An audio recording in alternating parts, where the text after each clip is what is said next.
Čaute všetci, vítam vás u ďalšieho videa unboxingového, kde teda ideme otvárať na môj kus troška netradičnú sériu, a to je teda Pokémonov, kde teda možno vysvetlím prečo. Začal som troška možno sledovať aj veci okolo Pokémonov a teda pár z vás mi teda odporúčilo túto sériu Ascent Heroes od Mega Evolution. Celkom hype okolo toho nastal a veľa ľudí to teda otvára zháňa, kde teda tieto samostatné balíky sa to kúpiť nedajú len v týchto kadejakých boxoch, čo sa týka týchto blístroch alebo rôznych teda tých väčších škatulkách alebo škatuliach, kde teda sú rôzne sety, takže myslím, že vyšiel aj First Partners, takže Edition, kde teda si sa hľadajú nejaké karty, takže teraz je toho dosť. Tak občas si otvoríme aj nejakých tých Pokémonov a uvidíme, čo sa tam bude dať nájsť, takže sám som zvedavý, nepoznám moc tie karty, takže kľudne mi napíšte aj vy do komentárov, že čo možno otvoriť, čo sa oplatí, alebo aké teda karty nám možno padnú, že či je tam niečo zaujímavé, keďže ja to fakt nejak extrémne nepoznám, ale určite si nechám od vás poradiť, takže sám som zvedavý, že čo teda tam bude. No. Videl som viacej teda typov tých balení už v tejto sérii. Neviem teda, či tu budeme mať nejaké pokračovanie alebo nie, sám som zvedavý. Ale my si otvoríme teda tento jeden blister kvázi dvojpak, kde sú teda dva balíčky, plus tu je vlastne už Erika Tangela, kartička, takže plus je tu minca, takže som zvedavý teda čo z tých balíčkov, čo sa tam potom ukrýva. Malo by tam byť v každom balíku aj tariet. No dobre, poďme to pomaličky odbalí, ja teda neviem ako, čo som to nikdy nevybaloval, tak je nejaké šťastie v tom alebo nie. No. Zafoliované je to celkom slušne. A tu by to bolo takto.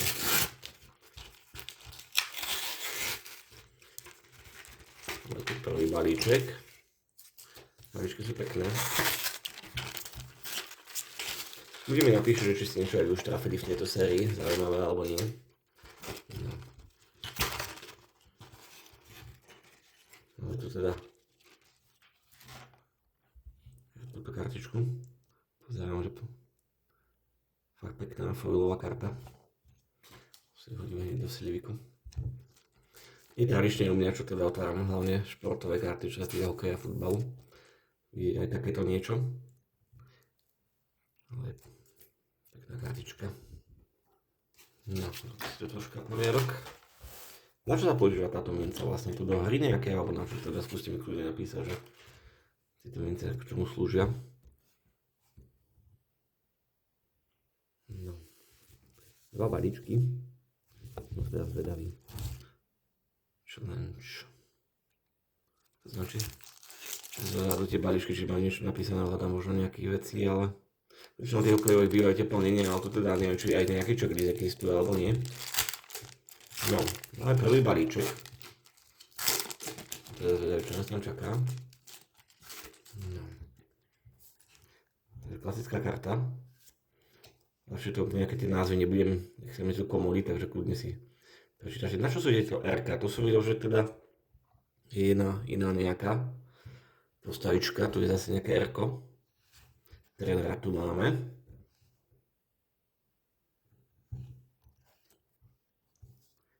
No, poďme ďalej, určite všetkých zaujímavé tie hlavné karty.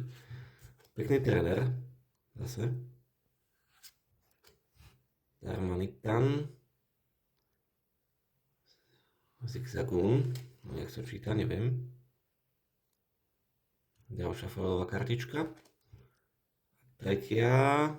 No, takže tu sme bez nejakého asi hitu. Uvidím, čo ďalej, ešte tu nerdy. Kľudne si použite kód, kto teda používate. Takže tu nás sme mali kvázi 3 tieto kartičky. Takže niečo asi extrémne. Zaujímavé.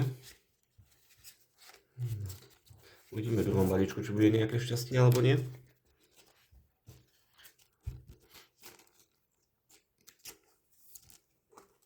Možno sa mýlim, ale teda táto séria je fakt o viacerých zaujímavých kartách, čo som videl v skupinách už alebo nejaké tie videá ohľadom toho. Takže je tam teda fakt čo nájsť, a to mám šťastie. No. Druhý balíček. Myslím, to z zadnej strany. To je najmälejšie.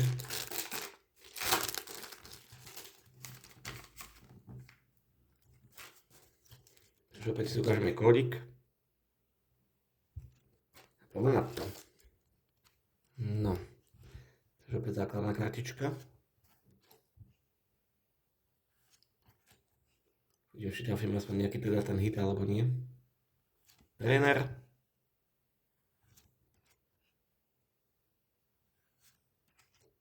No, poďme na tie zaujímavejšie. Prvá. Druhá a nič teda. Takže nemali sme šťastie. A dokonca sú tu až 4 tie foilové kartičky. Už sa milím, ale myslím, že asi nie však extrémne zaujímavé. Stage 1. Basic, takže zaujímavé kartičky. Škoda, že nevypadol nejaký ten hit. Nevadí, určite si možno občas otvoríme nejakú z týchto sérií. Takže neviem, čo z toho to je také najcennejšie, čo padlo, ale myslím si, že nič teda nejaké extrémne. No. Už bude zaujímavé otvoriť občas aj nejaké väčšie balenie, uvidíme, či sa k tomu odhodlám. Takže mali sme tu teda dokopy asi tieto najzaujímavejšie karty. Asi tá prvá karta bola asi najcennejšia, asi zjavne. Možno sa mýlim. Ak tak vychodí, napíšte do komentu, dajte si teda odber, like, kto ešte nemáte a určite sa radi uvidíme pri nejakom ďalšom videu kľudne, takže sledujte náš kanál a venujeme sa aj breakom športových kariet, takže kľudne sa k nám pridajte a prajem teda ešte pekný zbytok soboty. Čaute, ahojte.